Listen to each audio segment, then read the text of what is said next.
Hello everyone, welcome back to the channel. In today's video, we're going to share with you how to change the default search engine. First of all, open your web browser.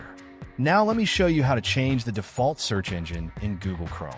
On the top right corner of your browser, hit the three dots icon and then click on Settings. When you are in the Settings page, you will find the Search Engine section just below.